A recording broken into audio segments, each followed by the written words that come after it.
और संभोग करने के बाद असली रूप में जब आता है तो पवन रेखा देखने में तंग रह जाती है, उसका सतीत्व नष्ट हो जाता है। तो वो कहने लगती है, मूर्ख, तूने मेरे साथ छल किया, अब मैं अपने पिया को मुंह दिखाने लायक भी नहीं रही, तू बड़ा क्रूर है। दुर्मिल कहने लगा, सुनो पवन रेखा,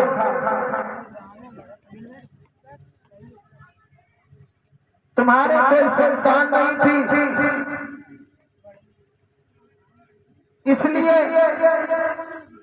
हमने तुम्हारे ऊपर उपकार किया और तुम मुझे क्रूर बता रही हो। कहने लगे, मूर्ख, तूने मेरा सतीत्व नष्ट किया है, अब मैं तुझे श्राप देने काबिल भी नहीं रही। और पवन रेखा बोली है, क्या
मैं तुझे श्राप देने लायक नहीं रही, तुमने मेरे सतीत्व को नष्ट कर दिया।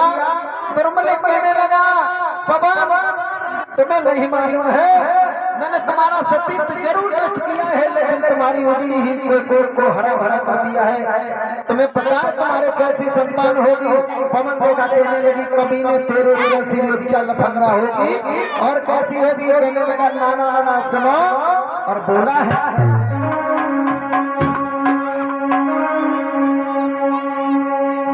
कि सुना क्या तेरे समान योदा होगा बची कोई पार।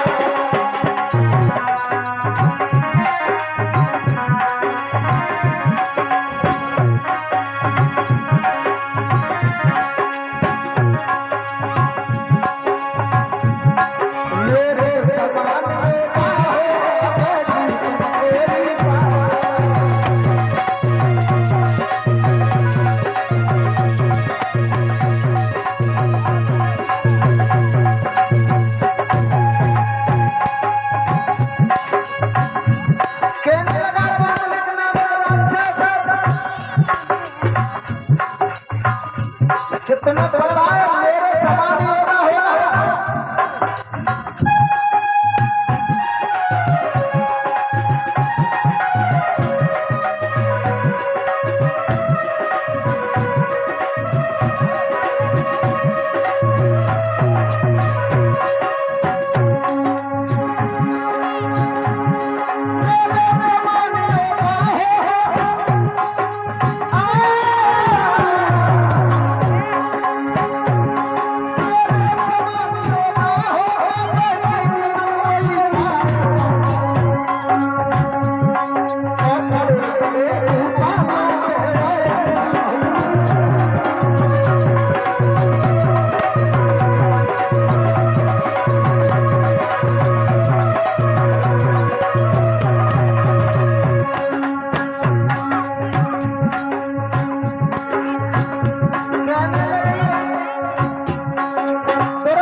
अपना अधिपत्य जमाएगा।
इसी बीच में 101 मुद्राओं से मुझे सम्मानित किया गया है।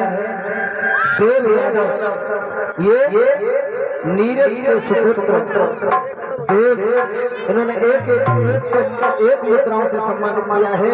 भगवान सदैव इस बच्चे पर कृपा दृष्टि बनाए रखे। बोलिए भागवत भगवान की। दुर्मल कहने लगा मेरे समान योद्धा होगा और देव दानव गंधर्वों की क्या गिनती, उससे स्वयं इंद्र भी हार जाएगा और संतों की निंदा के कारण बेशक भगवान के ही हाथों मारा जाएगा।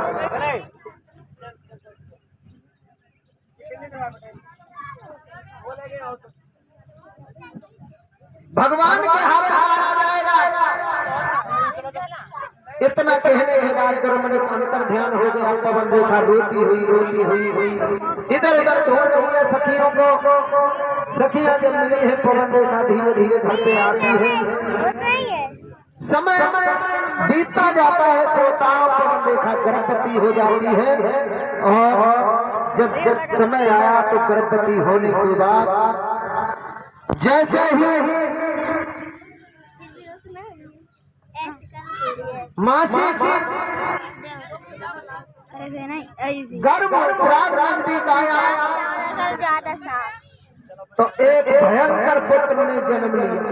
और एक बात और बताएं, जब पूत पैदा होता है, सपूत पैदा होता है तो सगुन होते हैं, और लेकिन जब कपूत पैदा होता है तो असगुन होते हैं। असगुन हुए हैं, कैसे असगुन हो रहे हैं?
सपूत पैदा होता है तो स्वप्न होते हैं, लेकिन जब कपूत पैदा होता है तो स्वप्न होते हैं। बड़े भाई स्वप्न हुए हैं और जैसे ही बच्चा पैदा हुआ हंसने लगा। अब जब पैदा होता है बच्चा तो रोता है, लेकिन वो हंसता हुआ पैदा हुआ। समझ गए हो कृष्ण कि जरूर ये बालक